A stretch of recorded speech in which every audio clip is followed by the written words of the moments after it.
Hello, viewers. Welcome to Kboxtv, and it's your boy Kofi Basi Jr. here again. And I'm very excited that we have another boxer on the show. We'll get to dive into what he does, how he going to the sport, and his plans, and everything about him. Guys, my guest is Nathan Russo. So don't go anywhere. Stick and stay with us. We'll be diving into his career. We'll get him on the show very soon. But before we do that, if today is the first time you're watching us, kindly make sure that you follow us on YouTube. Jump onto YouTube, type Kbox TV, and subscribe. This is a platform for every boxer in the world, every promoter, and anybody in boxing. If you want to be on the show, all you got to do is just send us a message on WhatsApp, zero, the WhatsApp on our Facebook, or you can also send us a message on via Twitter and also on YouTube. We'll just take it, we'll have a chat with you, and then we'll add you on the show. Guys, I'm very excited. If you're also excited, help me welcome Nathan Russo on the show. Nathan, welcome to Kboxtv. Good evening. Thank you for having me on. Yeah, I'm very excited to have you on the show because we're having our conversation back and forth, and I'm even glad that we can even do it. 30 minutes earlier. Yeah, me too. So, Nathan, this is a platform where boxers connect to their fans, especially the fans in Africa who love boxing so much. If somebody is to Google Nathan Russo, what would the person find out about you? If they Googled me, Yeah. I used to do trampoline and gymnastics before I did boxing. Obviously my boxing, and they'd probably find a few modelling photos as well. So those are the things you find online. And for you, who is Nathan Russo for you personally? Me? I'm just a normal everyday person. I don't think anything other than that. I haven't changed from the age of 10, really. I still act like I'm 10 sometimes.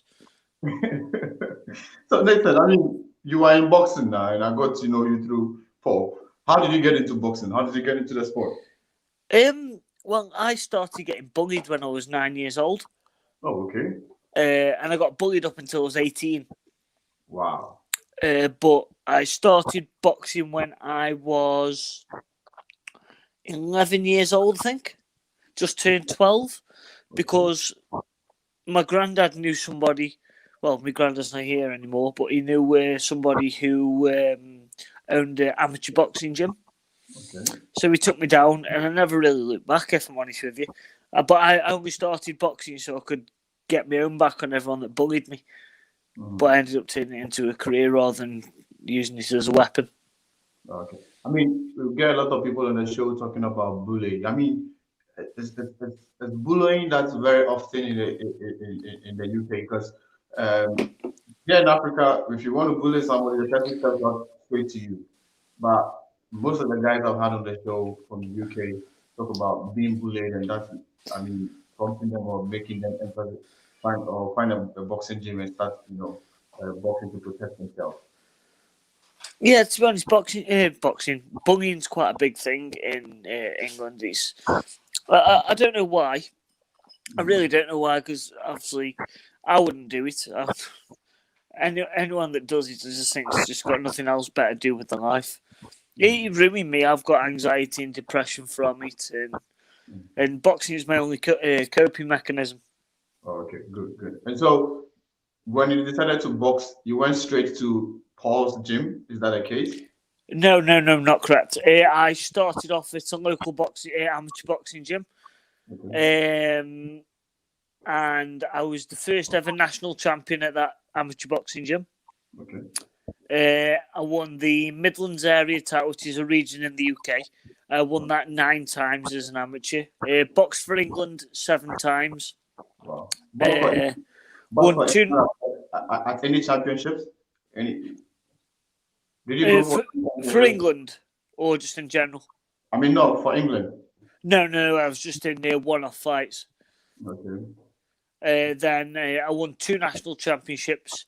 I was a captain of my region as well, so I was the head of the region. So every time we had a boxing show, where the Midlands area or Staffordshire were fighting, I was always the captain, which was a privilege.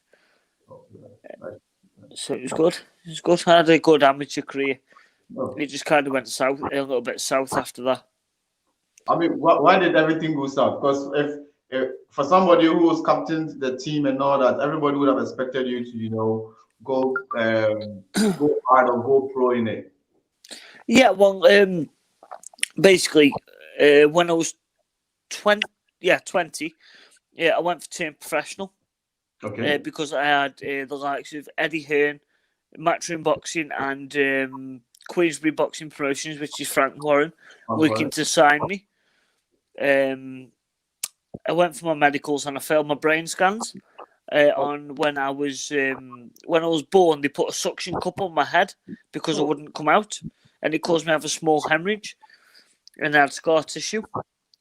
So I went in front of 9 of the UK's best neurologists, and they all passed me for boxing. This was about 2 years after I'd gone for turn professional. So I did a little bit of digging and found the Malta Boxing Commission, which is now known as the British and Irish Boxing Authority. They obviously had a look at the paperwork and they said, listen, if the hospital say you can box, then we can't say no, really. It was stupid if we say no. So I had my first professional boxing match April 2016, and then I won via first round knockout. And then I didn't box again for 3 years because the manager I had at the time was very, very poor. He didn't get me any fights. I come back after 3 years, got another manager. Again, he was equally as poor. He got me 2 fights in 18 months. Now, in between me doing the amateur and the professional, I actually did the unlicensed semi-professional. Okay. And along the way, I met Paul Piers, who's my manager now, and I actually boxed Paul. Yeah, you actually boxed Paul before. Yeah, I fought him. Yeah, and then we've become like pretty much best friends, pretty much family, to be honest. Since, although I've got the win, I'm the one that won. I knocked him out in the first round. Interesting. So, guys, you just heard from Nathan, and he's telling us about how he got into sport, into the world of boxing, and how the journey has been for him so far.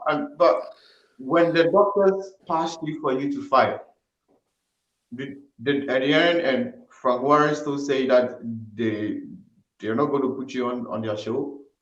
I was forgotten about. Oh, okay. They just basically forgot about me. So, yeah. So I had to make my own way, take the hard route, and I prefer taking the hard route, if I'm honest with you. Is this to your dream to box under any of these promoters? I just want box. I'm not bothered who I fight for. I just want to get in that ring. That's all. I just want to be a world champion. Right. And fighting under Paul Pierce. I mean, how is it like? Since you got yourself and working with him now. He's like my best friend. He is my best friend, and I think the world of him. I really do. And he's trying so hard to get me fights and get me and progress me, and he's fantastic. He's a breath of fresh air because obviously my family support me, my friends support me, but no one in boxing has ever really supported me. And it's nice. It's a breath of fresh air to have someone who's really trying hard for me, and I just return it back by training hard. So, I mean, I even forgot to ask you that the division that you fight in. What weight class are you fighting in at the moment? At the moment, I'm a middleweight. You're middleweight. So you find yourself in the division where one of the Charlo brothers is, and you also find yourself. Yeah. Oh yeah. But I am only short, so I'm only 5'4". Okay, 5'4". Okay. But the reason that I'm 11.5 stone is because when I last boxed September last year, I went from 11 stone all the way up to 15 stone. Wow, that's a lot. Yeah, because obviously COVID, and obviously my old manager before Paul wasn't trying to get me fights, so I just lost all motivation. So then I got back training at the end of June, and then by October, so July, August, yeah, so by October it took me 16 weeks to lose 3.5 stone. So I'm back down to 11.5 stone now. But then obviously I'm aiming to get back down to 10 stone 7, welterweight. Okay, so it means you want to come back or lose the weight to welterweight division. Then it's even an even more competitive division where you also have the likes of Aerospace and then Terence Crawford holding the titles and all that. Very, very tough, solid opponents. If there's an opportunity for you to box them today, how would the results end? Well, to be honest, I'd put myself to win against anyone if I want. That's not me being big-headed. It's just I know that how big my heart is and how much I want it. And I'd say I'd beat him. But that's just me being obviously believing in myself. I've got the boxing ability. Okay, that's what I was about to say, that you've seen his boxing ability, and so if you put yours against him, you think yours is much like greater than what he brings to the ring. I'd say Terence Crawford and Errol Spence's ring craft is slightly better than mine, and their speed. They're faster than me, and that's without a doubt. The ring craft is probably slightly better, but I don't think they'd be able to stand up to my punch. Okay, so you are one of the countries where boxing is big. A lot of boxers want to be in your country, and you find yourself in a country like that where you have the TV and then you have some of the best promoters in the world, and you are, for you being in this country and things not going the way you had wanted it to be. What would you tell somebody who's watching in another country which is not UK? About myself? No, about how the mentality of what they think about, because everybody will go like, oh, it's UK is the biggest place where I can perfect or I can bring my class to the world, because everybody thinks or feels like UK and the US is the biggest place where boxing is, and you find yourself in one of these countries, which is the UK, and things for you hasn't gone the way you had wanted it to go, even though you started off very, very nice and or very good, and you knew all these guys in the game. So yes. what would you tell this person who feels like UK is the place to be able to get the world attention? Well, I'd probably give them the advice I'm going to try and follow myself, and America. America is the best place to go, I think, personally. Okay. If you want to make a full-time career out of it, yeah. The money, obviously, the opportunity is much better, but the money as well is much, much better. Okay. And so plus, it's nicer weather. So it means yourself, you would love to box in America. Is that what you're saying? That's my dream. My dream is to box in America. I've always said, I said to Paul the other day, if I box in America just once, my dream's complete. Wow. We've had a few American promoters on the show, and so to any American promoter watching us, and you would want to have Nathan Russo on your show, just hit him up on Facebook, Nathan Russo, and then I'm sure you make his dream come true. So we wish you well on this endeavor. I mean, we hope that that opportunity comes soon. But there was a show that we saw you on the bill, which is the cruise event. Yes. How's that show going? Well, he's going all right at the moment. It's just obviously we're still waiting for his contract because it's just getting finalised by the lawyers of the BMAFU. Yeah. I'm so excited to fight on that. I can't wait. Right. I can't wait. I've got a really good test as well for my fight. Very good test. I'm fighting a Mexican fighter called Edgar Ortega. His last fight was in February this year, and he fought for the WBF World Title. Okay. So I've got 8 rounds against him, and I can't wait. Okay. Edgar Ortega. Yes. Edgar Ortega, great. And you've already watched this Edgar Ortega, and you feel that you'll be able to put up the performance to win the fans in your favor. I watched him for about 10 minutes, and I worked out what I could do, because I'm quite good at analysing my opponent, obviously through videos. It's not that I do it much, because I just get in the ring and do what I do. But yeah, I think I could beat him, maybe even stop him later on. All right. So are you stopping him, or I want to have the prediction from you, and we always bring some different types of excitement when you're watching the fight. So your prediction for the fight will be.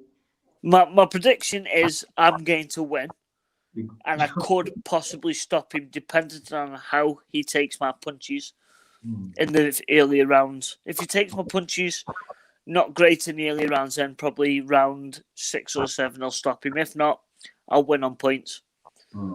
Okay, that show has been postponed a few times because of the COVID-19. Do we have a confirmed date now on when the show is going to happen? As far as I know, it's still May 2021. May 2021. So that's yes. Okay. So in between that period, do you have any fights? I've got one penciled in for actually in Florida, in America. So I'm going to be achieving my dream in March. Okay. So that's great, but I can always do your dreams more than once. Then there's possibility of me fighting on a show in Croatia and in Nepal. Obviously, if Paul can get me the fights, then I'll take them. Okay. And the one in March, do you have an opponent yet? And if you can give us some few details about it, the card. I'm not matched up yet. No, not just yet. I'll probably get matched up in probably January time. Okay. It's only penciled in, so it might, I might not end up getting on the show, but I'm still getting trained like I'm fighting on the show. What does it feel like, as a boxer, fit and come ready to fight and not get in the fight? I had that recently, actually. And I was supposed to box October 17th, and I'd just trained 21 weeks and dropped... 16 weeks, sorry. I dropped 3.5 stone for this fight to find out 2 days before the show had been cancelled. So since then, I've done a little bit of training. I've not done a great deal. I've just been ticking over. But because now the UK is in lockdown until the 2nd of December, my gym is shut because the gym I train at is an amateur gym, but my coach is a professional coach. Okay. But he shut the gym because obviously the amateurs aren't in. So I'm currently training with Nathan Gorman. Oh, Nathan Gorman. The heavyweight, yes. Yeah. Because his coach is a very good friend of mine, and I've known Nathan Gorman since I was 15 years old. Oh, okay. So he's a good friend of mine as well, Nathan is. So I'm training there for the next month, and I'm back in with my coach. I've actually seen Nathan tonight. Oh, okay. Just say hi to him and then congratulate him on the victory against Richard Latte. Yes, I will. Yeah. And so all these preparations and all trying to get in shape and everything, and the fights aren't coming the way you want it to go. How does it make you feel? It demotivates you, if I'm honest with you. It breaks, because I'd fight every week if I could. It breaks my heart. But it can't be helped. All this COVID that's going on at the moment, it's not doing great for boxing. But the only people that are benefiting from boxing is the big promoters in the UK, like Eddie Hearn and Frank Warren. The little guys don't get a shout. Interesting. And you brought up a topic that I think we should talk about it a little bit, which is the COVID-19. Yes. Currently, the UK is on lockdown again. Yes. To December 2nd, is that correct? As far as I know, yes. Okay, Unless you extend it. Okay, so in between this period, already as a fighter, they are not top, you are not even getting the opportunities to fight, and it's already difficult to train. Um, what do you expect, or what are your plans when the lockdown is lifted, as far as your career is concerned? I'm going to get back in with my normal coach. Okay. Just train.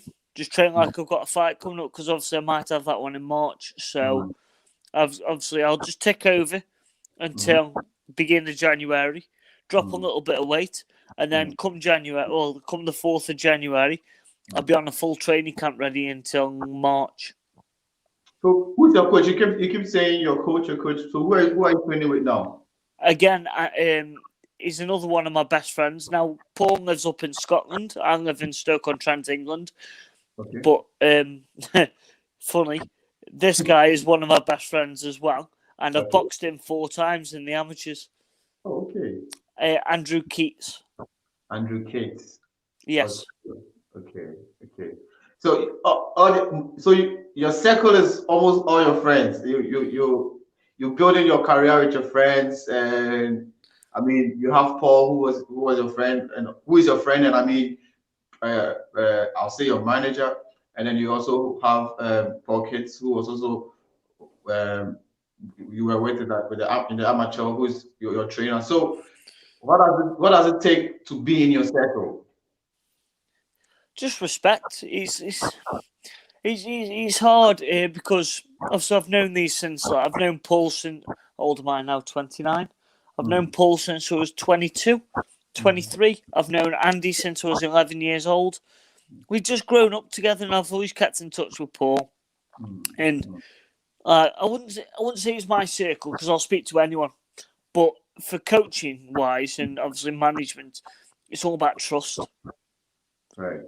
Right. So, and the team I've got around me are like family to me, like my second family. So, All right, great. I mean, like I said, it's a blessing to have you on the show. And one thing that I also realized is that you are Nathan Russo, and then the BBMFA president is Charles Russo. Is there any connection with it? not as far as I know. No, I've been asked that quite a few times. To be honest, I'm not sure. Maybe somewhere down the line, you never know. But Yeah, you never know. That's right. That's right. You never know. Thank you for coming on the show. But before you go, if there are any last words that you would like to say, and um, especially to the fans in Africa who are watching you, with this the last and the final words, and then I'd just like to say thank you for watching.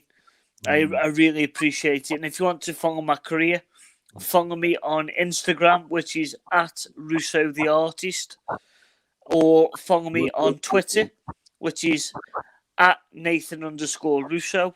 That'd be fantastic. I need followers as well, because it's all about social media presence.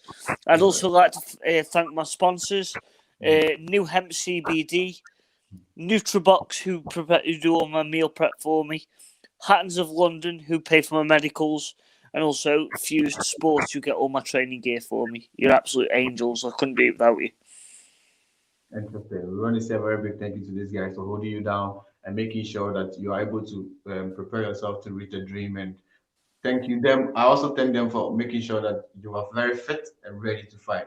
It's the fight on the cruise is one of the events I'm really looking forward to. And I would like to see how you perform against Ortega, and of course the rest of the fights.